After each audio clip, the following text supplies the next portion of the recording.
This podcast is made possible in part by the Kent County Medical Society Alliance and WKTV Community Media.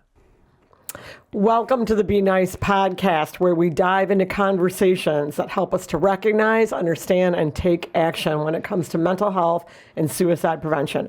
I'm Christy Buck, your host. The Be Nice action plan is simple. Notice, invite, challenge, empower. 4 steps that can change lives. Together, we'll share real-life stories, insights, and tools to break the stigma around mental health and inspire positive changes in our communities. Our guest for this episode is Bella Buck.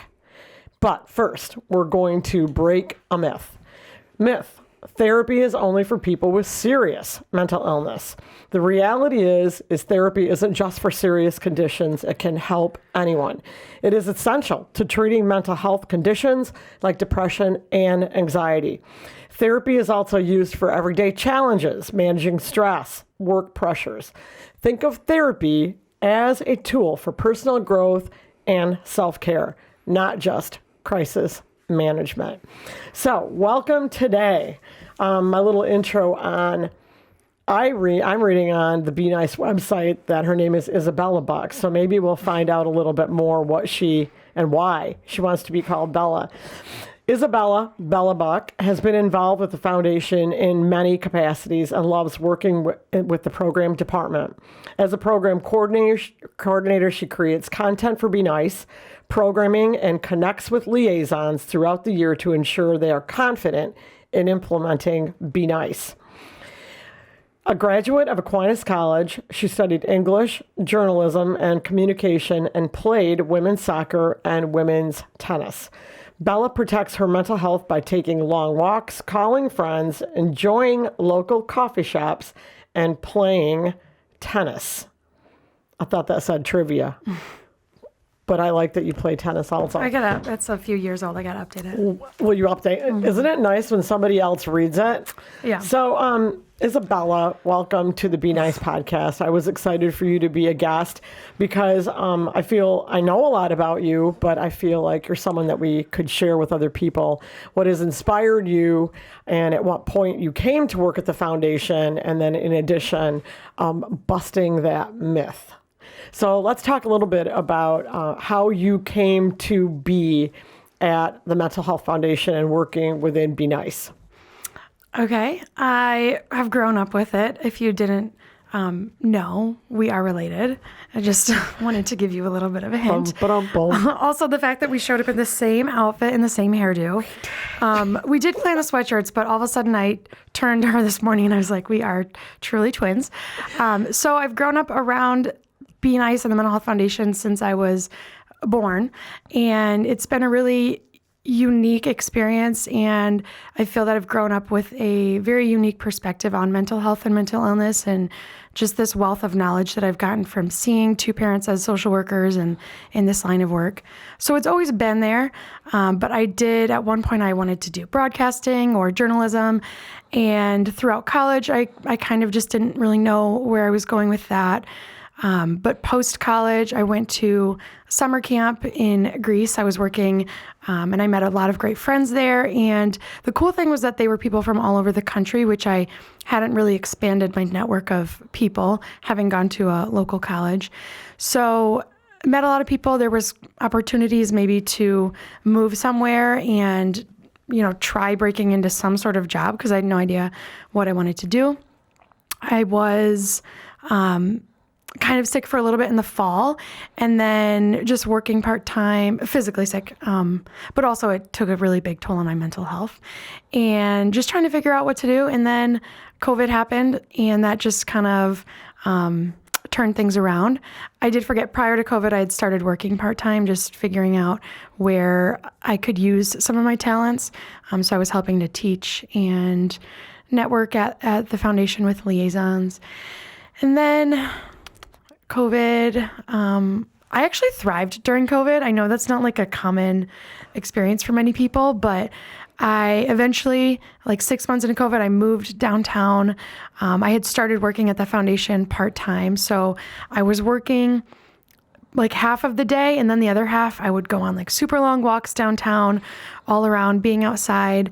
I had some built-in friends with my roommates who we were friends prior to that, and just kind of really took care of myself physically, and it was also taking care of myself mentally. And I really felt that I was in that build-up process. And then eventually, I feel like I'm just rambling on, but a year later, it turned into full-time work, and now it's been 6 years since I started that initial part-time job, and here we are today. I still can't believe it. But I think what was going on with the growth of Be Nice at the time and needing that, I don't want to say young, but that more generational, your age, really helped us a lot in creating a lot more content and looking more at that very vulnerable age group that was coming out of COVID also, which we knew that was going to have a large effect on people's mental health in general. So your work at that time was really appreciated. What do you think your favorite part about your job is, other than coming to work with me? I think teaching is one of the most impactful pieces, and it's not the main piece of what we do. So we go into these health classes and teach our curriculum. And I'll go in, every trimester or semester to these classes. And it's a nice opportunity to be on a different sort of a working schedule, that teaching working schedule where early mornings, but then you kind of get out early and can finish up some of your other work. But the teaching piece and seeing the impact on the students has been something that continues to keep me going, even in those moments when I'm kind of bummed out with some people that we might work with, or some tough clients, or working with school administration. Is this like an honest space for us to talk? Yes. Okay. Working with school administration, they're wonderful, but there's also a lot of tape that you have to cross, and a lot of decision makers that if one person doesn't agree, the thing can get shut down. So working with that can be really draining sometimes. And then also just what we do in general, it's a lot to carry sometimes. So seeing the effect on these young minds of kids that don't even know what mental health is, or they might have a built-in stigma from their own homes or social groups, seeing the change in their perspective and their knowledge is one of the most, the thing that fills my cup the most. I love it. Absolutely. And I remember when you started teaching, I noticed within you that joy that would come back when kids would come up to you at the end of class and share and ask for resources. Where do you think, at what point do you think that Be Nice makes the biggest change within a culture, within a school? Do you think it's because it's implemented by students? What do you see as that ultimate success when Be Nice is in a school? Yeah, the peer-to-peer is the biggest piece, which is more unique to the middle and high school approach. At the elementary approach, it's much more staff-driven, so you're getting the perspective from the adults, and you're still having some of those conversations with the kids of just building that culture of being nice, being inclusive. So you really see, at the elementary level, it's really cool to see that culture of like, these are just nice kids and they're all learning these core values together. What I've noticed in districts that we are in, you really know once they get to that middle school level, you can see which elementary school they went to, which elementary schools really did the program correctly. There's some districts that we're in that have 7 elementaries, right? And maybe 3 of those really do the program. By the time they get to middle school, you can totally tell from the behaviors which have been taught in this correct way. So that's cool. And then at the middle and high school level, the peer-to-peer approach is huge, because at that stage in your life, you don't necessarily want to hear from the adults. You're already hearing from them all day, teaching on the subject matter, or listening to all the rules of what you can and can't do at school. So to get the peer-to-peer approach from students, to hear struggles that are going on with kids in your own age group or culture group or social group, it's a huge impact there. I love it. What do you, tell me what your first memory of mental health is, being on the journey with your dad and myself, right? You would tag along to almost everything we did. I mean, you were, I believe, visiting when I was the director of the clubhouse. You were coming to all of the functions. You would be there. I believe you were probably 6 when we had our first Stomp Out Stigma Walk for Mental Health, and there you were. So when did you first realize that there was mental health, and you kind of all of a sudden understood like this big picture of what the Mental Health Foundation was trying to do? I'm just going to pause real quick my nose is really itchy. Okay. I left a space, so you should be able to cut it right there. So my first memory. Yeah. This is a really hard question because we ask this in our trainings, and I have my answer that I go to, but it's not always my first memory. I think growing up with just the conversation was very open in our household of talking about our family members that have had lived experience, having parents as social workers, and having friends that have lived experience. So my dad, one of his best friends growing up, struggles with, I'm totally blanking. What does he struggle with? Is it bipolar or schizophrenia? A mental health disorder. Okay. You gotta edit this part, I'm sorry. So growing up with my dad's best friend who struggles with a mental health disorder, which he was always so loving and caring towards us as kids, but then to see the flip side of how that illness negatively affected him towards my parents and the way he treated them, that was a huge impact growing up. I think built some empathy for this community. And then, I'm sorry for the pause. I sometimes blank out during the middle of conversations because I forgot the question. First memories. One of my first memories, I think I've only told you this once because I don't reflect on it. Well, I reflect on it a lot in my own thought process, but just seeing you like literally save lives. I know a lot of people say that about Be Nice, We Save Lives, and it's kind of this idea that's out there, but I've actually seen it in action with you in dealing with crisis situations, especially because people know what you do. They're very comfortable opening up to you and calling you, and you're very giving in that you give people your contact info. So I remember I was probably 9 or 10, and I think you and I were home alone, like everybody was gone, and it was 10 p.m. and you got this call from this girl who was suicidal. She was a few blocks over from our house, and because I was younger and you were, I was still awake, you're like, okay, you got to get in the car with me and come. And we went there, and I remember we were parked. This house was near my aunt's house. So we parked there, and I was just kind of hanging out in the car, and you went inside this person's home, and you were in there for a little bit doing some crisis intervention of just being there for this young girl who was struggling. She was home alone and having these suicidal thoughts, and you stayed with her and until her parents got home, and just being in that situation was kind of life-changing, and it always sticks with me, but I don't share it in our trainings as my first memory. Thank you for sharing that.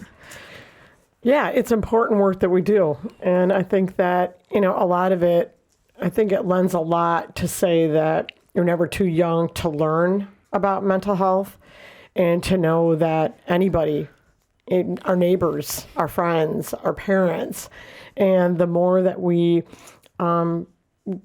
gain awareness, whether you're a 10-year-old, 11, 12, I think that it's the important message that we can always, there's help and there's resources available. I reflect back on the myth today, and that is that therapy is only for people with serious mental illness. So thoughts about that, and leading into, tell us a little bit more about you. Yeah.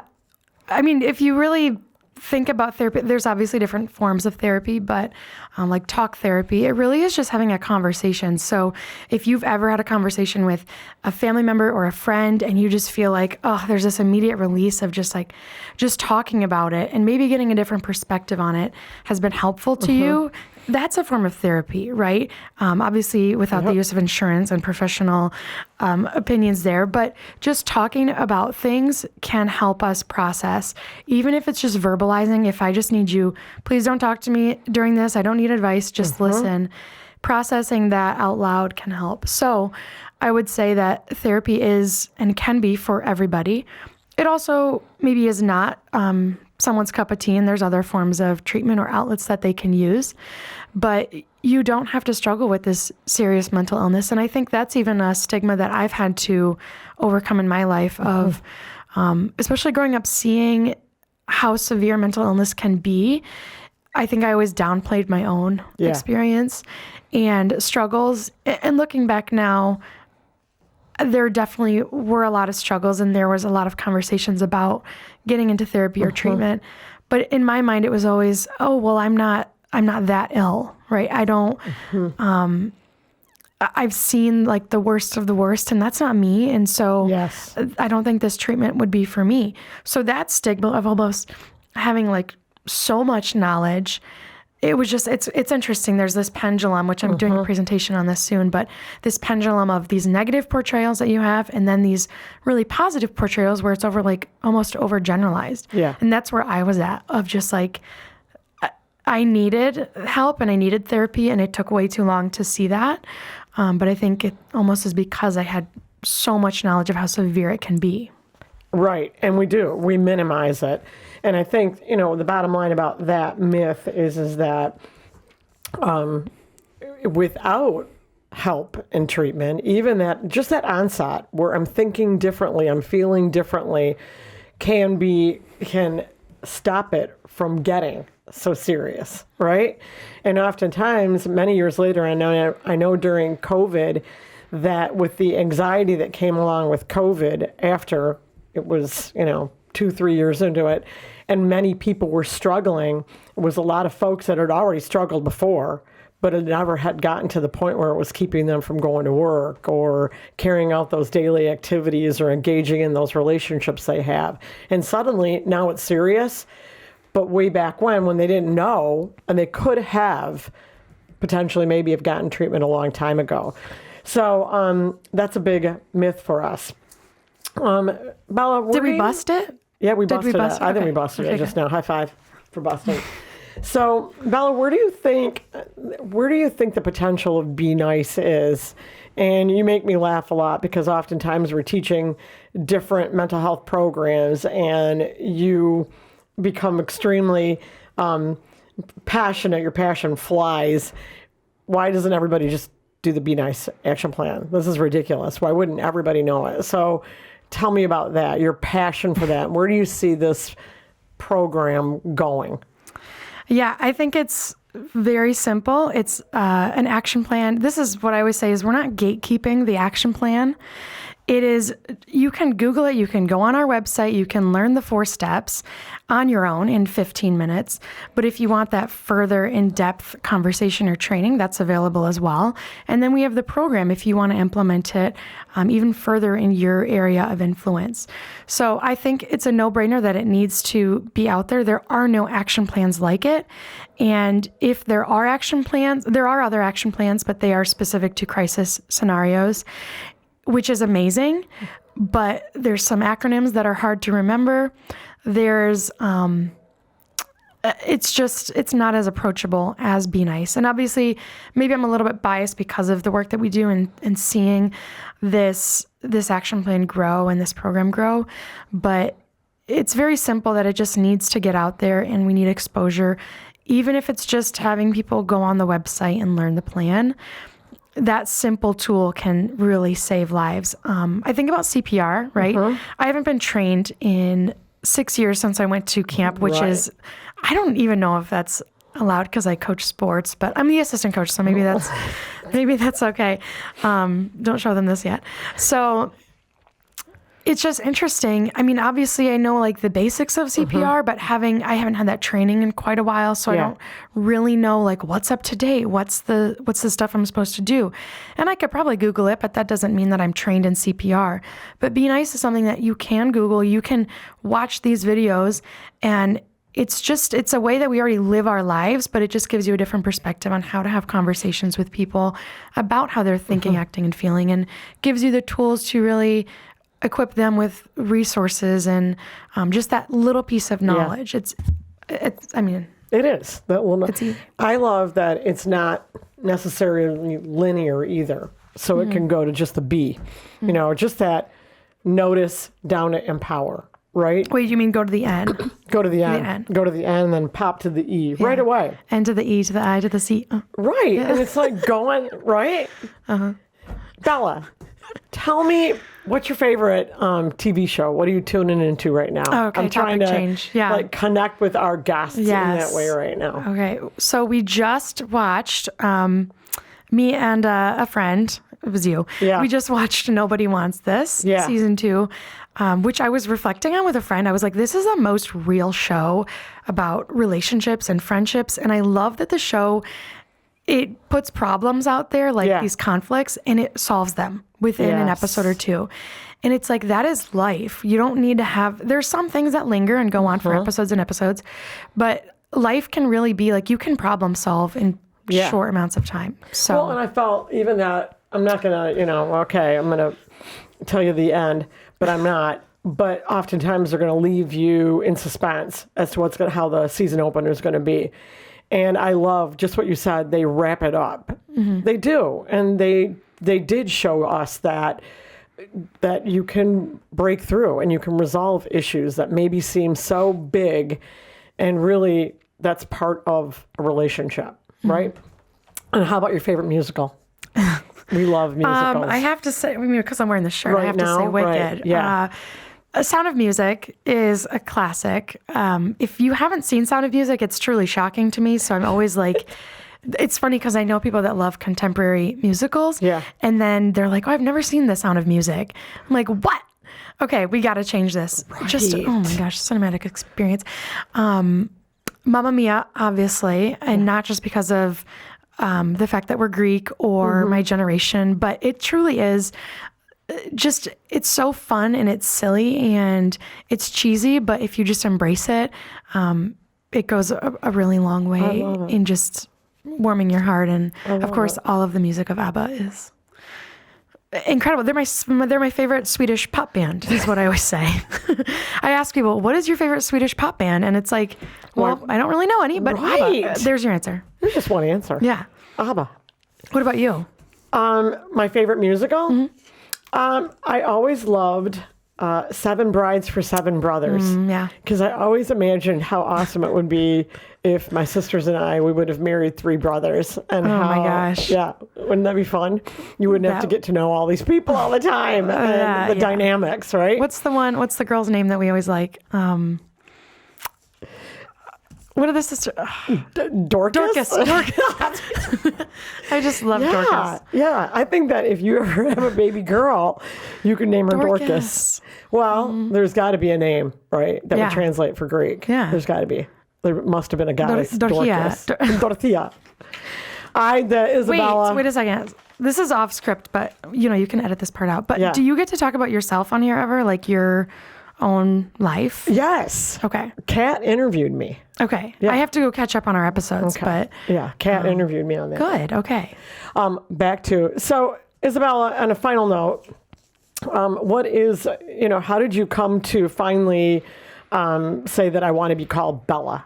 Oh. Because I've seen you for many years and there's a lot of different nicknames. Somebody actually referred to you as Izzy the other day and said, whoops, I use Izzy every now and then. So how did you get to Bella? I think it just flows. Like when you're announcing, a lot of people just Bella Buck, like that's how they say my name. Yeah. I like it. I feel like it embodies the B. My favorite letter is B, so it just embodies that. But I go by Isabella sometimes at work because it's my more professional name. maybe it can be confusing. But my favorite nickname is from you. It's just Izza. And the people that call me Izza are people that have either heard you. So really, it's people from very early childhood. And so when I get called that, it's almost like, oh my gosh, this is somebody that has really known me for a long time. And so that's my favorite. You can call me that. I love it. I love it. Don't call me Christine. All right. Anyway, thank you so much today, Bella, for being a guest on today's episode. It's fun to work with you. It's fun to have family members that have been around for a long time and understand the impact that we're making. And we're going to continue to make, because our program is sustainable. It's a model. It's NICE. Be nice.